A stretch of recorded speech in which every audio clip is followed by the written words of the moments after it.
Señoras, señores, me alegro, buenos días. Son las 8 de la mañana, son las 7 en Canarias. ¿Qué tal les va la vida? Es jueves 10 de febrero del 2022.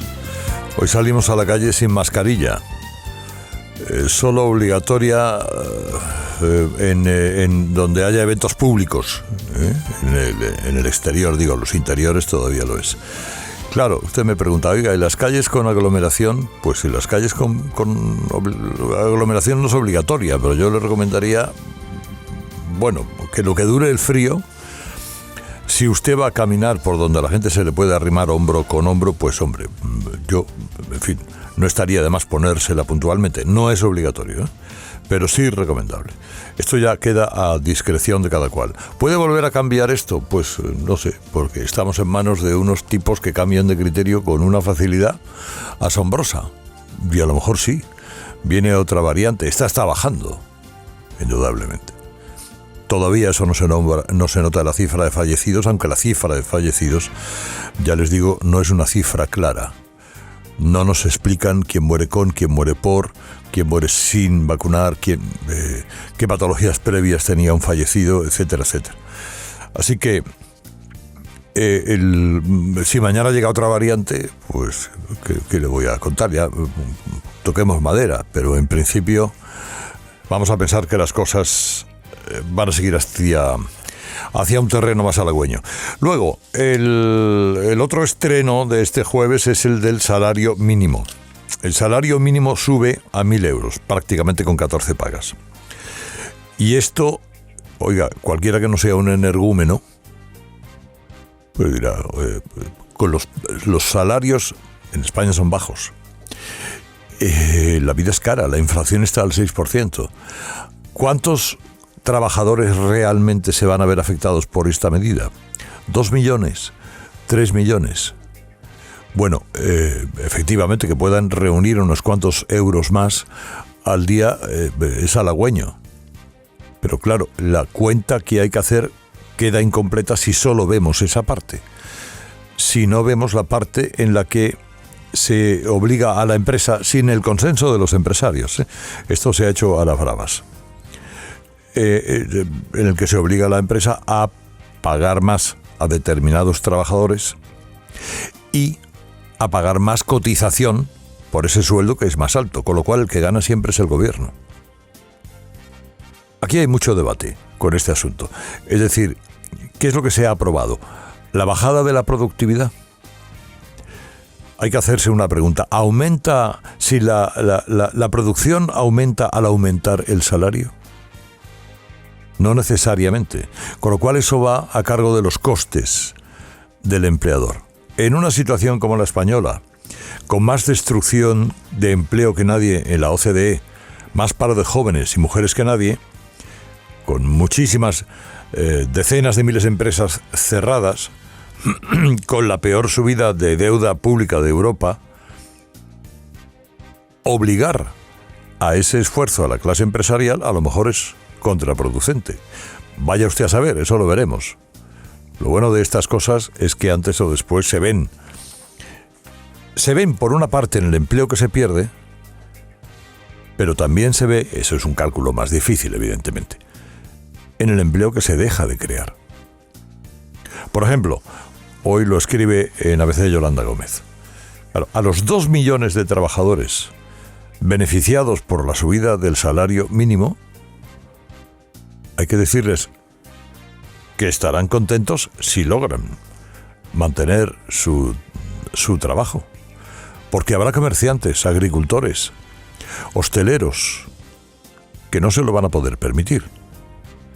Familias que no van a poder pagar ese dinero a un cuidador. Y desgraciadamente de ahí al pago en negro, a la economía sumergida, solo va un paso. Por eso lo importante de estas medidas es que sean tomadas con acuerdos entre todos los agentes sociales, no solo los sindicatos.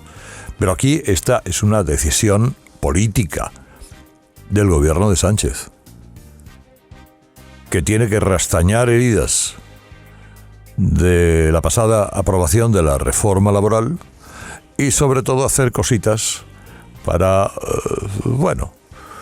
influir un poco o tener un cierto crédito en la campaña de Castilla y León. Busquen ustedes esta subida del salario mínimo en todo ello. El problema sigue siendo el paro.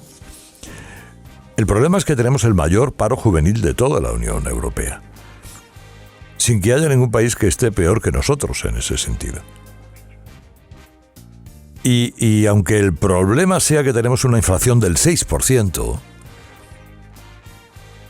que sigue muy por encima de la subida del 3,6% que va a experimentar el salario mínimo, tengamos esa inflación y luchemos contra esa inflación, se somete a una tensión a los empleadores, a los que tienen que pagar esta fiesta.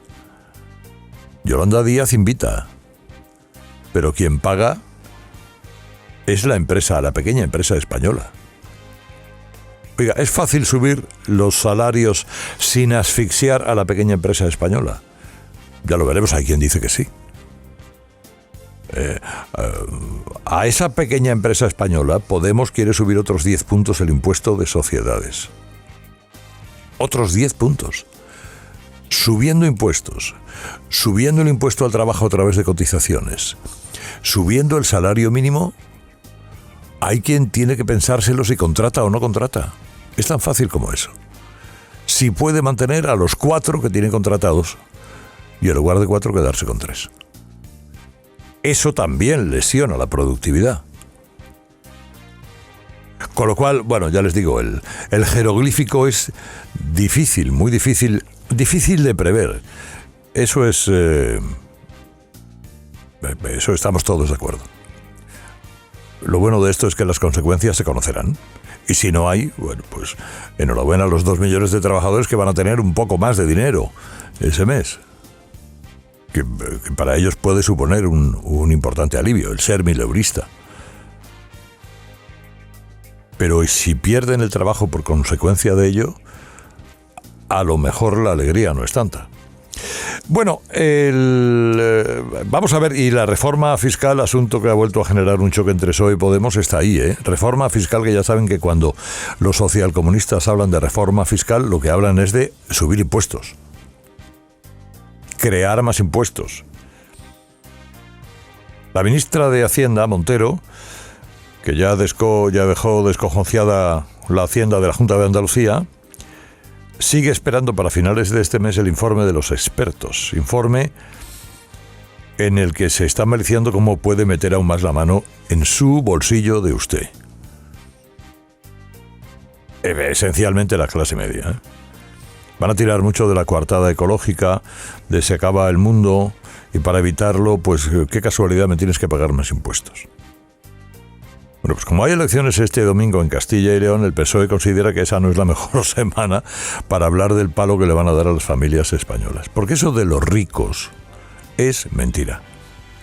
El PSOE sabe que el palo va a ser para la clase media, con el añadido de que el PSOE necesita del voto de una parte de la clase media para gobernar, con lo cual tiene que pegar el palo pero sin que lo parezca. Y el problema cuál es que gobierna con Podemos, que es un partido que vive de la parte de la sociedad más instalada en el rencor social. De manera que a Podemos, de cara a su parroquia, sí le va a ir bien presumiendo de que va a subir los impuestos a los que más tienen y todas estas inmensas tonterías. No le subáis los impuestos a las pequeñas y medianas empresas y no estarán tan ahogadas como van, precisamente por vuestra culpa. O sea, ¿ustedes se dan cuenta cómo funciona esto? Escuchen a Belarra y a Montero. No podemos hablar de democracia real en España si no hay justicia fiscal. Necesitamos voluntad política para hacer que los ricos paguen lo que les toca. En este momento hubiera preferido que se hubiera esperado. La irrupción de Podemos en este debate pues la calificaría de inoportuna. A mí lo que me parece enormemente inoportuno es que en nuestro país todavía los trabajadores y las trabajadoras y las pequeñas y medianas empresas paguen el doble de impuestos que lo que pagan las grandes empresas. Bueno, ¿ustedes se dan cuenta cómo funciona esto? Sale Belarra a decir que el palo fiscal hay que pegarlo ya, y luego sale Montero a decir, perdona bonito, pero el palo es cosa mía. Y palo va a haber. Palo va a haber. Lo que pasa es que esta semana, con elecciones en Castilla y León, no conviene hablar de ello. Y ahora, si quieren, dentro de un momento hablamos del presidente mexicano López Obrador, que ha dicho que hay que poner una pausa en las relaciones con España. ¿Una pausa qué es? No bebas tanto tequila de buena.